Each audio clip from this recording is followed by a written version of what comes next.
Hi everyone, this is Casper the Boy Diviner here today, and I wanted to cover a different kind of topic that I usually do not, and this concerns with my craft and my magic and things like that. I think I had a quick video about my top 3 favorite craft books from 2016 or 2017. I should really remake a video like that because I've learned so much more. And while I have not been too active in my spirituality, I feel like it's good to always share. And this is one of the videos that I'm trying to do to push myself as well.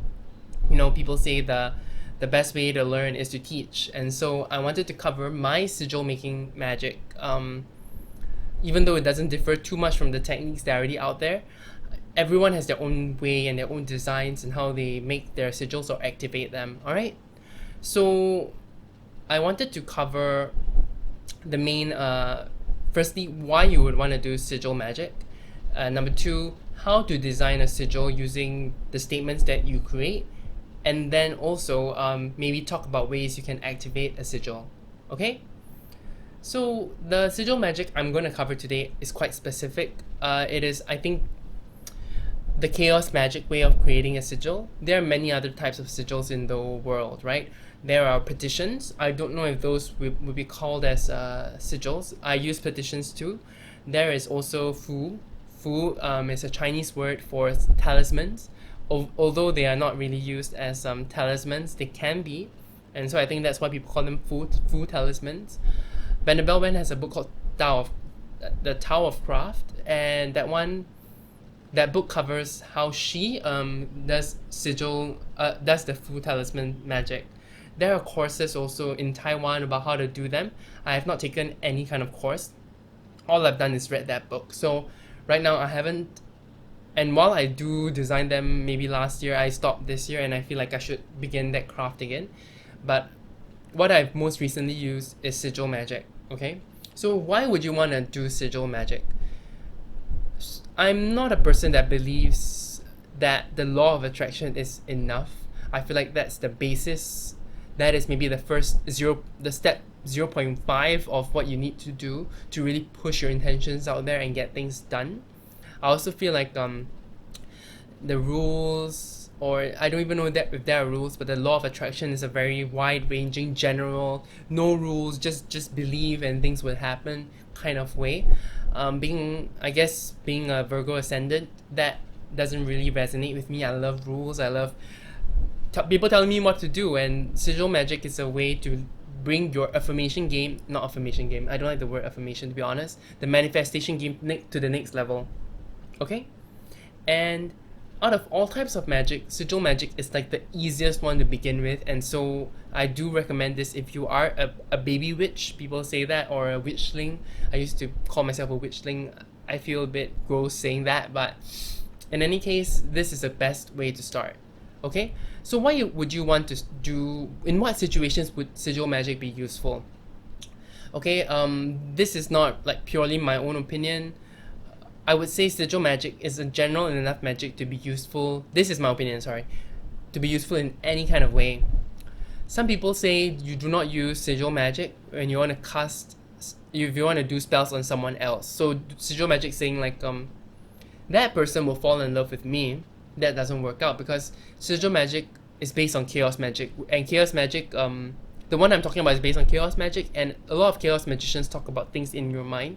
So a lot of the statements that I start my sigil magic off are to do with myself. So I'll be like, I am attractive, or I am smart, I am able to finish this book successfully. All right. So that is like the way people say you should do it. I don't know how it will work actually if you do it to someone else. You can try. I haven't tried yet. I haven't had the need to. I haven't had the want to. In those cases, maybe a petition would make more sense because you want to be more powerful than someone else. I also haven't had much experience with petitions, but I do use them. So, well, I'm so prepared for this video. I do have some notes in my head, but I did not write them down. And I wanted to talk about something about that. In any case, some people also say that the statements of intent that you need need to be in present tense, they can't be in future tense, they can't be, because when you say I will become ABCD, that is not now, and apparently whatever is out there only believe present tense stuff. I have heard many other different ways of phrasing your statements of intent. To be honest, I don't think it matters that much, but I haven't experimented enough to know if there is a difference. So feel free to go. You don't have to feel... I like guidelines, I don't like rules. So I take back what I said at the beginning of this video. These are some guidelines. The most usual way people do it is write it in present tense. I am attractive. I am smart. All these are also good because they are to do with you. But one thing lacking in them is how not specific they are. Alright? Maybe a more specific things like I am earning 50k a month, something like that. You know, that would be more specific, that would be more useful to your creation. And then there's that last factor about probability. The person I really admire, Gordon White, who wrote the Chaos Protocols, he mentioned this before, that you know, Sigil Magic is to tweak the probability to be more likely. And if the probability of you earning 50k a month is a very small possibility, doing Sigil Magic of it will just increase it maybe 2 times, but that would be like still very small. So if like, for example, I have a day job, right? And my day job is earning a monthly salary that is way beneath 50k, saying that I would earn 50k in a month, that is very unlikely to happen. It could happen for you if you're doing a sales job with commission, or you know, if you're freelancing, things like that. So you do want to think about your present conditions before coming up with these statements of intent. Okay? Now let's just cut away to my iPad where I show how I write some of my statements of intent, and then the next steps you need to do to create those sigils. Hi everyone, I just wanted to show you guys how I design and make my sigils. There are many tutorials online about sigil making, you know, manifestation, affirmations, things like that. So I just wanted to quickly show you guys how I started off with my iPad. I do know a lot of people say, you know, sigil magic and magic things shouldn't be with electronics.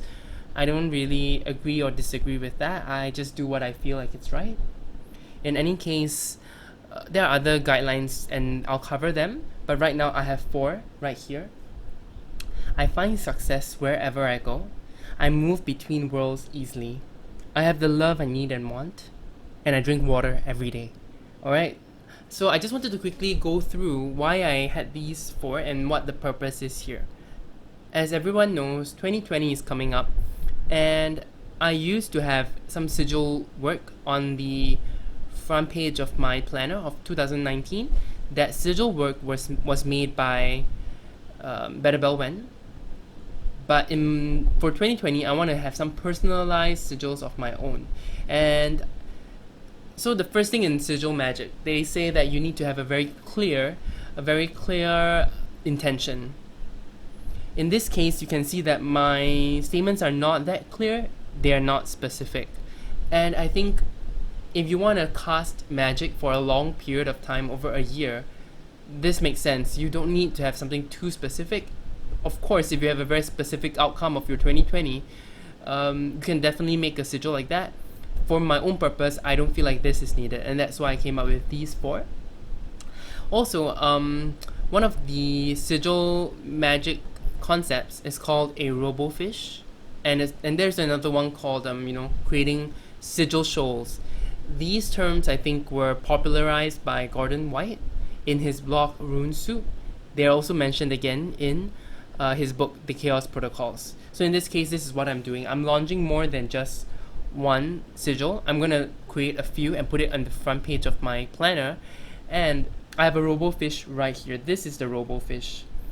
A robofish is, you know, something that guides the rest of the fish where they go. It's not a real fish, it's sort of a fake fish created by scientists. And in this case, I drink water every day is something I would do next year. Alright, I will drink water every single day. This is not a... Because this is gonna happen, it's gonna guide the rest of the sigils that I created together and activated together to work. Okay, I hope that makes sense. So the first thing you need to do is take out the letters, take out the vowels from your statements. So let me erase this first, and then I'm gonna change color to quickly show you what I'm gonna cancel out. Alright, so the vowels out first. Alright, so the vowels from the first statement are all out. I'm gonna next delete all the repeated letters. Oh gosh, so sorry guys. Clearly I'm not best. This app is called Procreate. I'm not the best at Procreate. Okay, W, H, yes. R, yes. V, R, no more. And then there's a G. So you write down the rest. F, N, D, S, C, W, H, G. So when you write it all out, you can see that the letters, whether there are any repeats, and if there were, you should start working on them. Okay? Okay, so the next step here, normally I'll do it for all the sigils before going to design, but I don't want to waste your time. I just want to give you a quick look at how I design one. Everyone has their own way. Whatever you want to do, you just want to incorporate all the letters into your sigils. So some people do things like this. Just an example. This is not my style, but you see there's an F. I will add an N, and then I can make a D, and then there will be a S and a C, and then you make it so that it doesn't look anymore like the letters, and you can stylize it later. Like whoo. I'm not the best artist. I don't think anyone who does sigils is the best artist. So you do have to incorporate all of them, like W, H, and G. Let me show you my style. Okay, my style. When I started doing sigils, they are always quite intimidating. I'm always very scared. I don't know whether what I'm doing makes sense. I don't know if it works. To be honest, so far I feel like the success rate of my sigils can be really quite hit or miss. But this step is just the pure design part, okay? So I like to start off with my most flowy kind of letters. So this in this case will be a S. So this is my S. This is actually recorded. In any case, whatever. Okay, undo. I'm gonna do a S, and then I will cancel this off here so I know I did the S. And then the next flowy one is a C. So I'm gonna do a C. This, okay, I don't really like that look. C, I like this better. And then the next one I will do is a W. So sometimes I'll do this. This is a W. And then H. H is done. And then I'll do an N. N is done. And then an F. That is an F for me. A D, this would be a D. Can you see the D there? And then the toughest one I think now is G. So I'm just gonna add a notch here. Then you can see there's a reverse G there. So this would be my sigil work for the first one. Then I'll continue doing this for the rest, alright? Okay, so I'm gonna end this here, and then hopefully you will see my talking head again next. Okay, so now you have all your sigils created and ready. What do you do next? Okay, there are many different ways, and there are people who actually activate their sigils electronically. So some of them leave it on their iPad and leave that image out. Some of them change it to the background of their iPad or their handphone's wallpaper, for example. Some people print it out, some people actually redraw them. What I do personally is that I redraw the sigils I do on black paper, and I use a silver marker to actually draw on them. Then I set up sacred space. So this is your own way of sacred space, however you set it. I call in the four guardians, I have candlelight, and I just stare at my sigils. So this is the method that is told by Gordon White in his chaos protocols, and I just stare at sigil one by one. So I have like 8 sigils, for example, in my show, and I stare, and I'll see the sigil wavering in the candlelight, and then when I feel like it's right, then it's right. And sometimes it's nice, it takes a while. Sometimes I'm like giving myself that kind of time limit, like, okay, I need to get things done. I feel like it's ready. I think it's enough of staring. That's when I just also let it go. I don't want to blame myself too much. And because of my cynical, questioning nature, I find it sometimes hard to stop staring also, because I don't know if I really activated it. But follow your gut as much as possible. Some people actually use their orgasm. So when they orgasm, they think about the sigil. I think that's a little difficult when you have like 8 sigils to activate. You can't probably think about all 8 at one shot in your brain. Yeah, some people print it out and then they paste it at the bottom of their shoe. So every time they walk, they believe that friction actually gives the sigil some kind of energy. I know of people who also talk about tattooing sigils on their body.